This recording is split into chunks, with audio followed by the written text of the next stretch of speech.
Lamborn's back in Colorado Springs today, giving his state of the 5th District.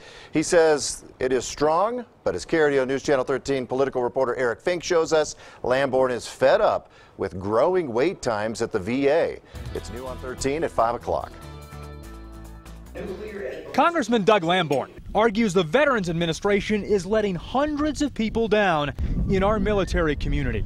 Lamborn says a recent report showing increased wait times for appointments and the possibility of the VA falsifying records is unacceptable.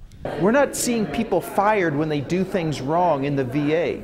They're allowed to retire, they're sometimes given bonuses, they might be transferred, or nothing's done. Congressman Lamborn said today that President Obama has not been engaged in the VA scandal and that the president is letting people under him carry this ball. Well, the El Paso County Democratic Party chair took offense and called the congressman out. Representative Lamborn needs to ask himself, what has he done? He's on the Armed Services Committee, and he's also serves on the Subcommittee of Veterans Affairs. He has a terrible track record of attendance at both of those committees.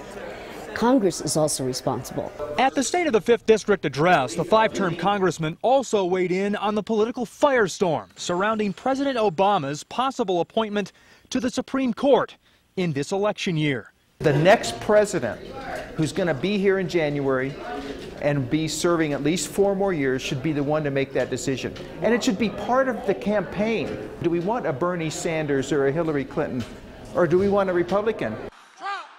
But Kathleen Ricker says the people have spoken. They have had a voice, and they elected President Obama by a large majority the last time.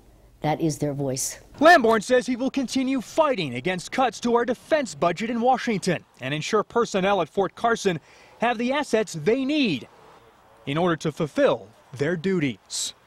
In Colorado Springs, Eric Fink, KRDO News Channel 13. Thanks, Eric. And this Friday, Lamborn will join Senators Michael Bennet and Cory Gardner for a meeting with VA leadership at the Colorado Springs Clinic.